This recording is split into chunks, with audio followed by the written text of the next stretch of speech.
Well, it's another beautiful morning, and welcome to TFMS, the fabulous morning show, where I give you the latest in news, reviews, and the artist tunes that's happening here in America and things that's happening over yard in the Caribbean, or some would say the Caribbean. Got the breaking news. Let's get into it. Top Republican on the Senate Intelligence Committee says he doesn't see the evidence to support Obama administration that claimed that Times Square bombing suspect was working on behalf of the Pakistani Taliban. Senator Kit Bond of Missouri also criticized Attorney General Eric Holder for launching what he calls a hostile takeover of the intelligence community.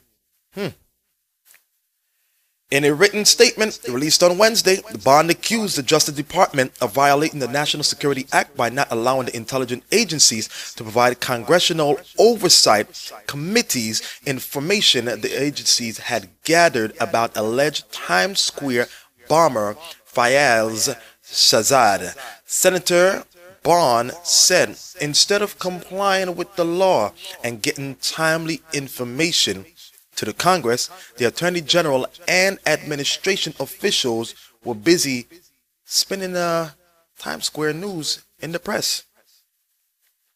The anti-gay rights activist who recently toured Europe with a male escort has resigned from a group that promotes counseling for people who struggle with unwanted homosexuality. This can turn a little bit of heads here. George Reckers resigned from NARTH, the National Association for Research and Therapy of Homosexuality.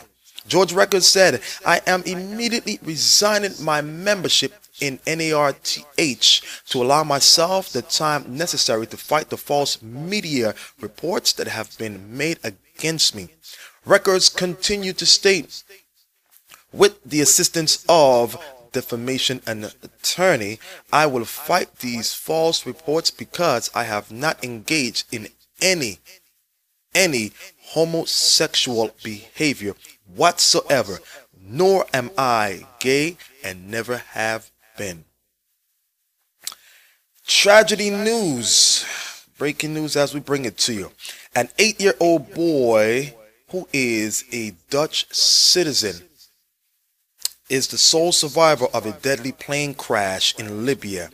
Africa Airways confirmed on its website late Wednesday, which was yesterday, that 92 passengers and 11 crew members were killed when the plane crashed while trying to land at a Tripoli International Airport. The child, identified as Ruben Van Assau, suffered multiple fractures in his lower limbs and underwent an operation at Al-Qadara Hospital in Tripoli. A doctor at the hospital said the boy has seen a Dutch embassy representative and is sedated and asleep. He's listed in stable condition. TFMS, the fabulous morning show where I give you the latest in news and reviews and artist tunes, everything that's happening here in America and over yard in the Caribbean. Caribbean news. Caracas, Venezuela. Little more than a fortnight after his first posting on Twitter, Venezuelan President Hugo Chavez has used his account on the microblogging service to tweet his decision to nationalize a university. The message went out to nearly 300,000 Twitter users who subscribed to the president's account. Chavez's government had already banned the university from operating, arguing, "I did not meet the ethical and legal requirements for a private institution."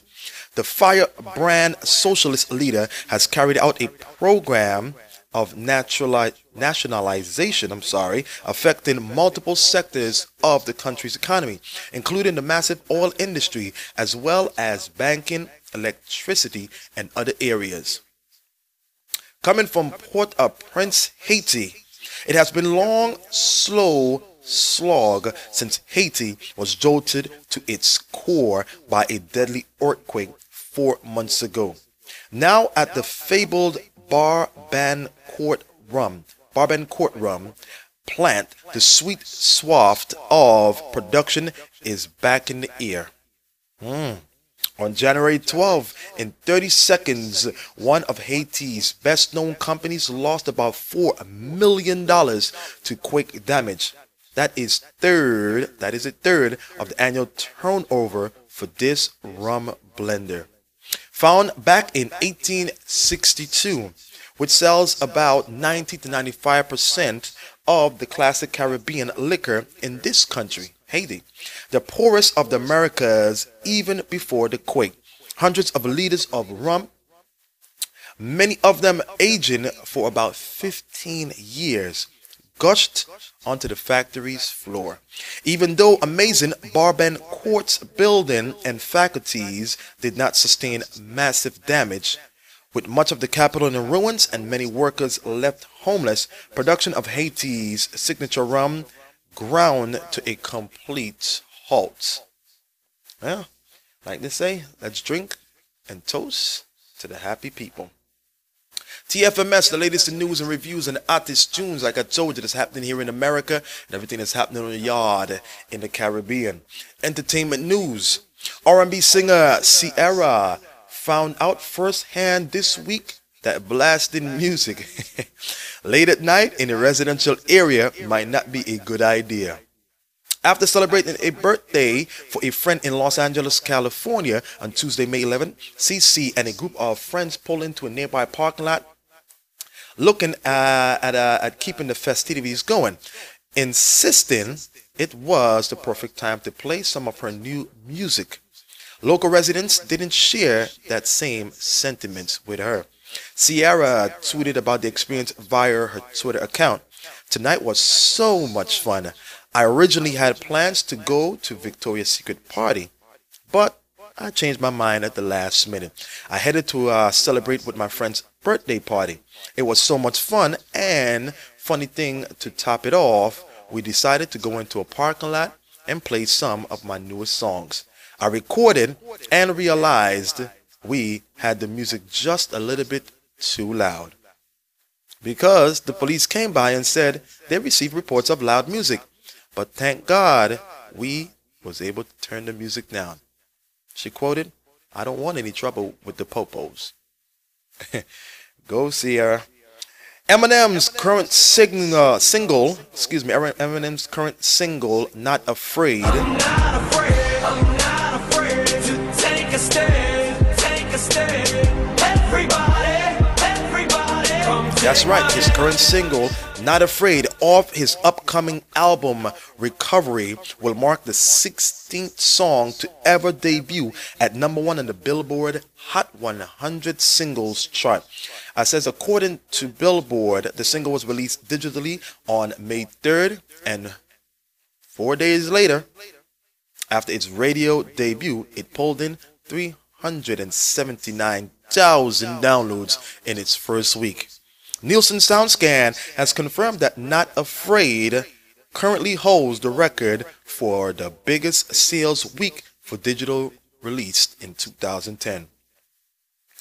It's not uncommon in hip-hop for two worlds to collide, so few were surprised to hear that Nas and Damian Marley were teaming up for a collaborative album.